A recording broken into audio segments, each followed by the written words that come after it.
اعوذ باللہ من الشیطان اللعین الرجیم بسم اللہ الرحمن الرحیم وبہ نستعین وہو المعین۔ ہماری آپ کے ساتھ گفتگو رؤیت ہلال کے مسئلے میں جاری ہے۔ ہم آپ کی خدمت میں کتاب شریف وسائل الشیعہ سے رؤیت ہلال کے مسئلے سے متعلق نقل شدہ روایات کو، جنہیں حضرات ائمہ معصومین علیہم الصلاۃ والسلام سے اس روائی کتاب میں نقل کیا گیا ہے، ان روایات کو ہم آپ کی خدمت میں پیش کر رہے ہیں تاکہ آپ سامعین کے سامنے یہ مطلب واضح ہو جائے کہ اس سلسلے میں کل 28 روایات جو اس کتاب وسائل الشیعہ میں موجود ہیں، جن سے فقہا استفادہ کرتے ہیں اور ان کے استفادہ کرنے کے بعد فقہا فتویٰ دیتے ہیں، ان روایات میں رؤیت ہلال کے مسئلے کے لیے کیا کہا گیا ہے حضرات ائمہ معصومین کی جانب سے۔ آج میں آپ کی خدمت میں جو روایت نقل کر رہا ہوں اس کا نمبر ہے 13355۔ یہ روایت حضرت امام محمد باقر علیہ آلاف و تحیت و ثنا سے نقل ہے۔ ان ابی جعفر ان ابیہ ان علی فی حدیث، یعنی حضرت امام محمد باقر علیہ آلاف و تحیت و ثنا اپنے والد بزرگوار سے، اور پھر اس سلسلے سے حضرت سید الاوصیاء علیہ آلاف و تحیت و ثنا سے نقل کر رہے ہیں کہ حضرت امیر المؤمنین علی ابن ابی طالب علیہ آلاف و تحیت و ثنا ایک حدیث میں رسول خدا صلی اللہ علیہ وآلہ وسلم سے نقل فرما رہے ہیں۔ کیا کنڈیشن ہے؟ ان رسول اللہ صلی اللہ علیہ وآلہ وسلم لما ثقل فی مرضہ، یعنی جب رسول خدا صلی اللہ علیہ وآلہ وسلم پر مرض کی شدت طاری ہوئی تو آپ صلی اللہ علیہ وآلہ وسلم نے ارشاد فرمایا۔ میں یہاں اس نقطے کی طرف اشارہ کر دینا چاہتا ہوں کہ ہمارے شیعہ نقطہ نظر سے حضرات ائمہ معصومین علیہم الصلاۃ والسلام اور حضرت سید الانبیاء صلی اللہ علیہ وآلہ وسلم کی عقل مبارک پر، سوچ پر اور روح مطہر پر کبھی کسی قسم کا کوئی مرض لاحق نہیں ہوتا۔ ٹھیک ہے، انسان جسمانی اعتبار سے کبھی مریض ہو سکتا ہے، لیکن ایسا مرض لاحق ہو جائے جس سے آپ کی سوچ پر، آپ کی فکر پر، آپ کی عقل پر حملہ ہو اس مرض کا، ایسا ہرگز ہمارے نقطہ نظر سے قابل قبول نہیں ہے۔ یہ تمام کی تمام ہستیاں معصوم ہیں، خداوند متعال کی طرف سے ان کو عصمت عطا ہوئی ہے اور ان کی عقل مکمل طور پر محفوظ رہتی ہے ہر قسم کے نقصان سے، خواہ وہ یہ جسمانی مرض ہی کیوں نہ ہو۔ لہٰذا حضرت سید الاوصیاء علیہ آلاف و تحیت و ثنا ارشاد فرما رہے ہیں کہ ان رسول اللہ صلی اللہ علیہ وآلہ وسلم لما ثقل فی مرضہ قال، یعنی جب آپ کی مرض کی شدت میں اضافہ ہوا تو آپ صلی اللہ علیہ وآلہ وسلم نے ارشاد فرمایا۔ کیا ارشاد فرمایا؟ ان السنہ 12 شہرا، کہ بتحقیق بے شک سال کے کل 12 مہینے ہوتے ہیں، منہا 4 حرم، یعنی ان 12 مہینوں سے 4 مہینے ایسے ہیں جو حرام مہینے ہیں، یعنی محترم ہیں، ان کا احترام کیا جانا چاہیے اور ان میں جدال اور لڑائی اور جھگڑا ایسا ہرگز نہیں ہونا چاہیے۔ قال ثم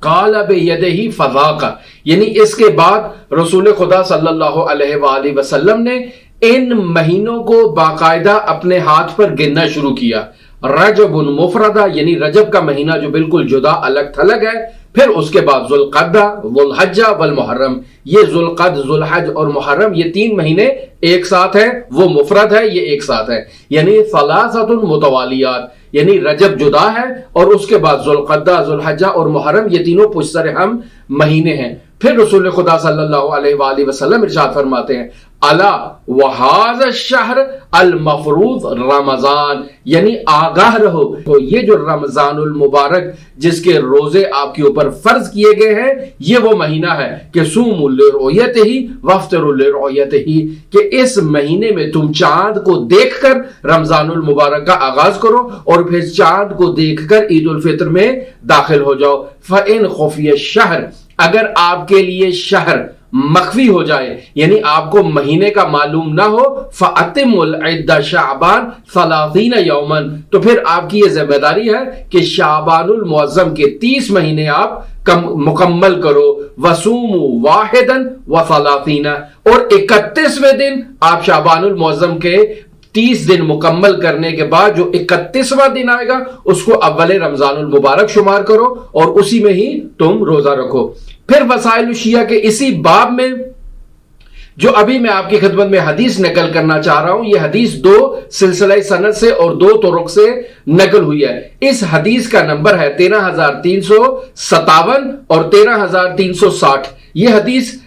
2 مرتبہ اس باب میں نقل ہوئی ہے جس میں معیار رؤیت کو بیان کیا جا رہا ہے، یعنی انسان چاند دیکھے اس کے بعد قمری مہینے کا باقاعدہ طور پر آغاز کرے۔ حضرت امام جعفر صادق علیہ آلاف و تحیت و ثنا سے یہ روایت نقل ہے، ان ابی عبداللہ علیہ السلام قال، امام جعفر صادق علیہ آلاف و تحیت و ثنا کیا ارشاد فرما رہے ہیں؟ سم لرؤیتن، یعنی چاند کو دیکھو اور باقاعدہ طور پر روزہ رکھو، وفطر لرؤیتن، یعنی چاند کو دیکھ کر پھر دوبارہ تم جو ہے وہ شوال المکرم میں داخل ہو جاؤ اور عید سعید فطر مناؤ۔ اگلی حدیث جو میں آپ کی خدمت میں نقل کر رہا ہوں 13358، حضرت امام جعفر صادق علیہ آلاف و تحیت و ثنا سے یہ حدیث نقل ہوئی ہے۔ ارشاد فرما رہے ہیں اذا رأیت الہلال فصم، یعنی جب تم چاند کو دیکھ لو تو روزہ رکھو، وَإِذَا رَأَيْتَ الْهِلَالَ فَافْطِرْ، اور پھر جب دوبارہ تم چاند کو دیکھو تو اب تم اس میں شوال میں داخل ہو جاؤ اور افطار کرو اور عید مناؤ۔ پھر حدیث نمبر ہے 13361۔ اس حدیث میں حضرت امام جعفر صادق علیہ آلاف و تحیت و ثنا سورہ بقرہ کی آیت کی تفسیر میں ارشاد فرما رہے ہیں ان جعفر ابن محمد فی قولہ عز وجل، یعنی حضرت امام جعفر صادق علیہ السلام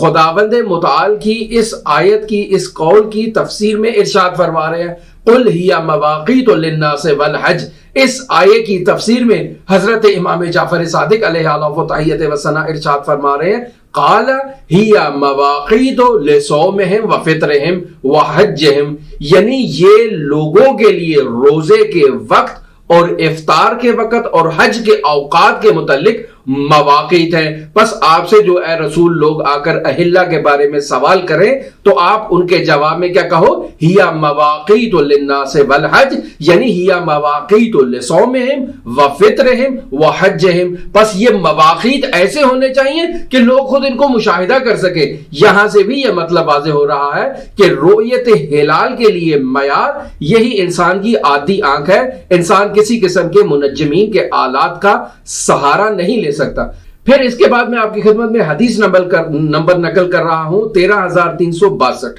اس حدیث میں بھی حضرت امام جعفر صادق علیہ آلاف و تحیت و ثنا ارشاد فرما رہے ہیں اذا صمت لرؤیت الہلال وافطرت لرؤیتہ فقد اکملت الشہر، یعنی جب تم رمضان المبارک کا آغاز رویت ہلال کی بنیاد پر کرو اور پھر شوال المکرم کا آغاز بھی رویت ہلال کی بنیاد پر کرو تو تم نے رمضان المبارک کا مہینہ مکمل کر لیا ہے اور اس کے مکمل تم نے روزے رکھے ہیں۔ وَإِن لَمْ تَصُمْ إِلَّا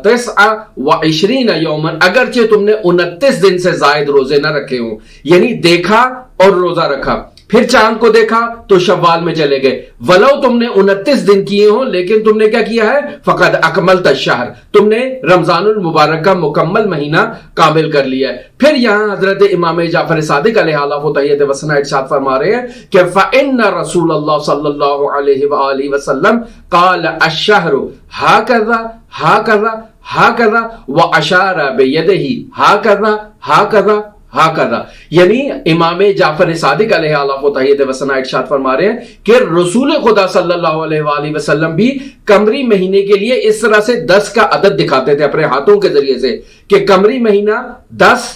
10 10 یعنی 30 دن کا ہوتا ہے، اور اس کے بعد وَهَاكَذَا،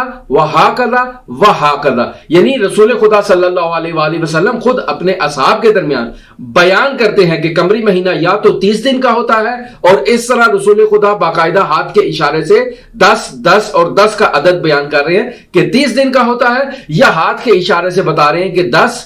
10 اور 29 یعنی 29 دن کا ہوتا ہے۔ تو یہ خود امام جعفر صادق علیہ آلاف و تحیت و ثنا رسول خدا سے نقل کر رہے ہیں، جو ہم نے پہلے بھی آپ کی خدمت میں یہ روایت نقل کی ہے۔ اگلی روایت جو میں آپ کی خدمت میں نقل کر رہا ہوں اس کا